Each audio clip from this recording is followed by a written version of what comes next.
Hi investors and traders, welcome back to the channel. और आज कल से आज तक जो मैंने रिसर्च की है उसमें मुझे एक बहुत अच्छा स्टॉक मिला है जो कि आने वाले समय में एक मल्टी बैगर स्टॉक हो सकता है। अब अगर कोई हम मल्टी बैगर के स्टॉक की बात करते हैं तो कई सारी चीजें हमको ध्यान करनी पड़ती है, देखना पड़ता है कि सेल्स ग्रो कर रही है कि नहीं है और उस इंडस्ट्री में कितना स्कोप है उस स्टॉक को ग्रो करने का।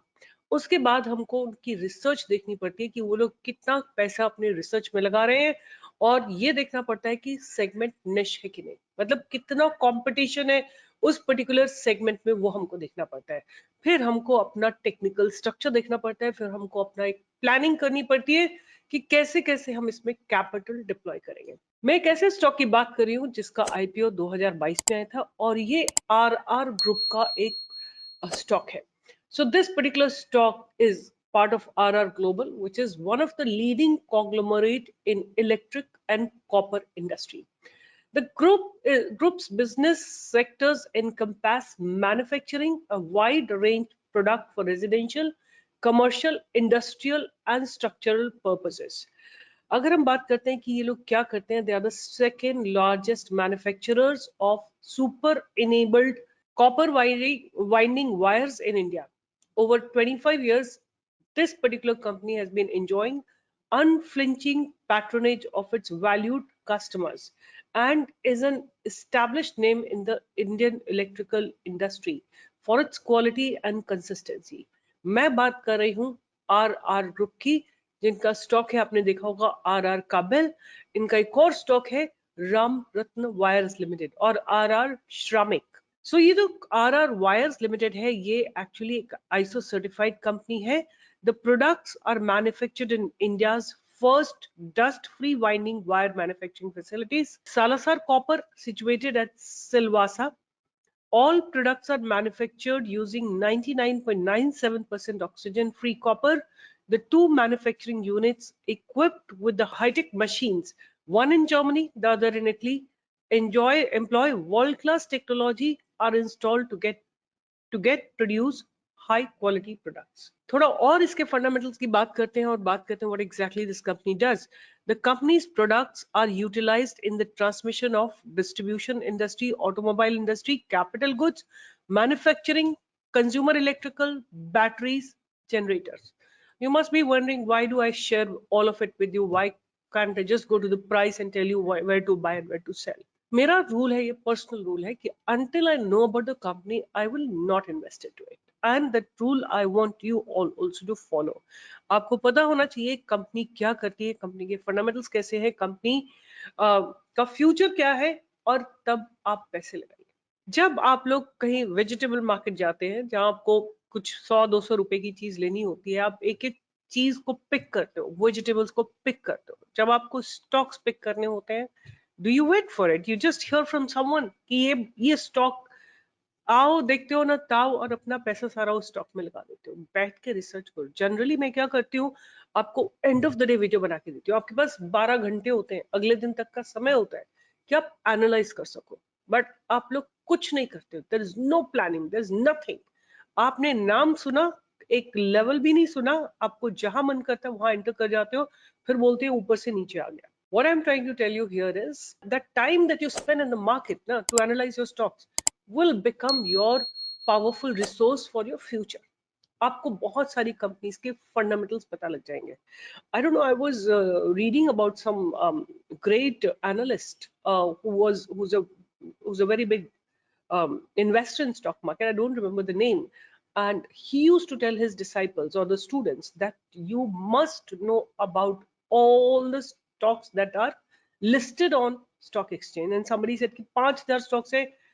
So he said, what? So what? Start with one stock, knowing about one particular stock.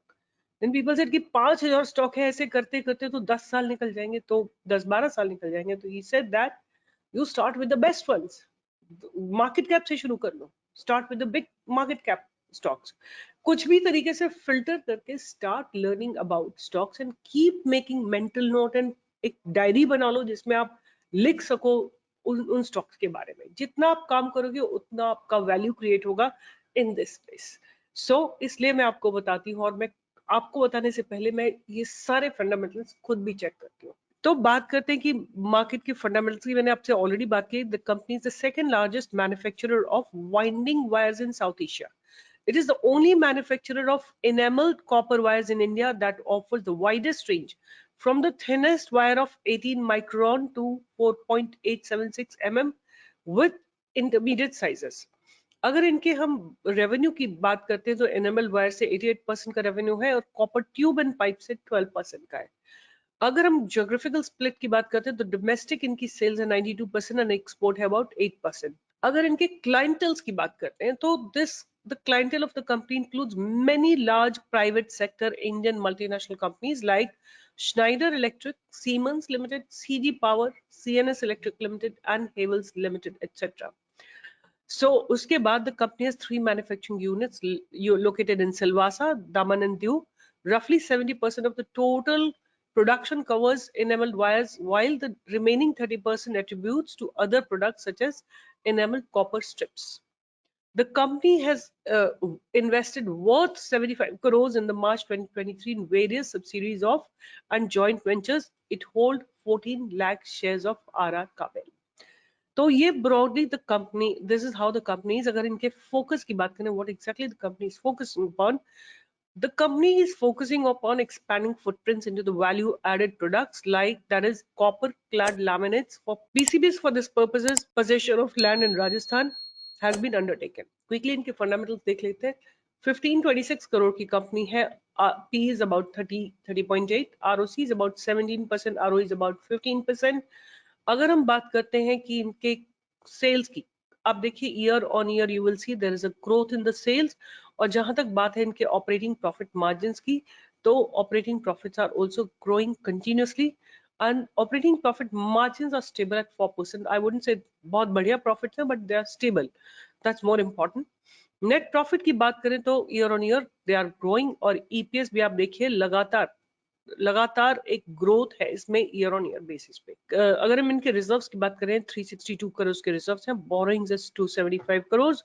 और अगर हम इनके कैश फ्रॉम ऑपरेटिंग एक्टिविटी की बात करते हैं तो लगातार they are producing cash from the operating activity और profits from the operations. Right, there is a growth in the profit from the operation, but they are still having a receivable of 30 crore and inventory of 61 lakhs. So overall they are negative, but at the same time they are producing profits from the operation. अगर हम debtor days की बात करें तो थोड़ा सा reduction हुआ है डेटर डेज में. अगर हम बात करते हैं आरओसी की, तो आरओसी में डबल डिजिट में आरओसी है 18% और 17% मार्च 2023 तक.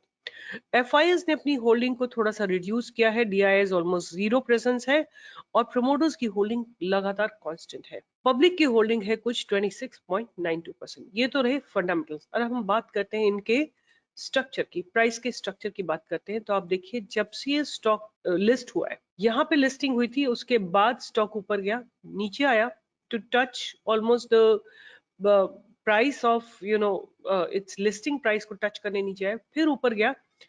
उसके बाद नीचे 2 बार ये वैल्यूज रीटेस्ट कर चुका है 245 की. एक बार ऊपर गया, फिर नीचे आया, फिर ऊपर गया, फिर नीचे आया. दोबारा से ये वीकली चार्ट है, प्लीज रिमेंबर वीकली चार्ट है. The volumes have been, there has a good volumes have come in 15th April week. अब ये जो 15th अप्रैल पे जो ये वॉल्यूम्स आए ना, इन्होंने अपनी एक बाउंड्रीज को डिफाइन किया है. अगर ये स्टॉक 365 के ऊपर, 366 के ऊपर जाता, प्लीज नोट द लेवल्स, 366 के ऊपर एक दिन रुक जाता है, तो या तो आप दो काम कर सकते हैं. इसमें क्या दो काम कर सकते हैं कि आप वहीं पे बाय कर सकते हैं, यहीं पे बाय कर सकते हैं ब्रेकआउट पे, या आप रीटेस्ट का वेट कर सकते हैं. अगर रीटेस्ट हो जाता है तो बहुत बहुत बढ़िया आपको ब्रेकआउट मिलेगा. अगर रीटेस्ट के बाद मिलता है तो 100% श्योरिटी रहेगी कि आपको 365 से 500 520 तक के टारगेट्स आराम से देगा. मे बी 560 तक के टारगेट आपको दे देगा स्टॉक. बट अगर रीटेस्ट के बिना आ जाता है breakout, because almost like this is a retest only, अगर आपको यहीं पे एक ब्रेकआउट मिल जाता है तो आपको इमीडिएटली इसमें 400 440 480 के टारगेट्स आते हुए दिखाई देंगे. Suppose by any chance let's say market correct होता है और ये स्टॉक नीचे गिरता है, तो आप यहाँ पे और एक्यूमुलेट कर सकते हैं. अब ये जो स्टॉक मैं आपको दे रही हूँ, रामरतन वायर्स, ये आज के लिए नहीं, कल के लिए नहीं, 2 महीने के लिए नहीं, ये आपके पास रहना चाहिए कम से कम 5 साल के लिए. 5 साल में मैं इसका प्राइस देखती हूँ इस जगह से एटलीस्ट 5 टाइम्स। इतना पैसा आप कभी भी बैंक में रख के नहीं बना सकते। अगर आपके पास ये कैपेसिटी है कि आप खरीदें और भूल जाए अच्छी क्वालिटी के स्टॉक को जिसका कि कंजम्पशन लगातार होता है, डोमेस्टिक कंजम्पशन बहुत अच्छे से होता है, तो आप रख सकते हैं और हर डिप पे बाय कर सकते हैं। तो ये स्टॉक मेरा रहेगा लॉन्ग टर्म के लिए। Price action is pretty promising. आप देखिए लगातार प्राइस जो है ऊपर की तरफ ही शिफ्ट हो रहा है, लगातार प्राइस ऊपर की तरफ शिफ्ट हो रहा है। और अभी ये जो रेंज ब्रेकआउट हुआ है with volumes, that tells me the story that a lot of movement is lying ahead. I want to share the story of this candle, right? ये weekly candle है, ये वाली weekly candle है, right? What is so special about this weekly candle? आप लोग अगर candlestick pattern पढ़ोगे ना, तो आपको बहुत सारी चीजें ऐसे ही समझ में आने लगेंगी। देखो, इस कैंडल की स्टोरी को स्टडी करते हैं। ये वाली कैंडल, राइट? इस वाली कैंडल में क्या हुआ है, पास्ट बैरियर ब्रेक हुआ है, ठीक है, और वॉल्यूम्स बहुत अच्छे आए हैं, राइट? अब क्या है कि जब भी वॉल्यूम के साथ ब्रेकआउट आता है, आपको याद रखना चाहिए कि कुछ सेलर्स बैठे होंगे जिन्होंने यहाँ कहीं खरीदा होगा। वो सोचते होंगे जब पैसा डबल हो जाएगा तो आई विल एग्जिट, तो उन्होंने यहाँ पे प्रॉफिट बुक किया है।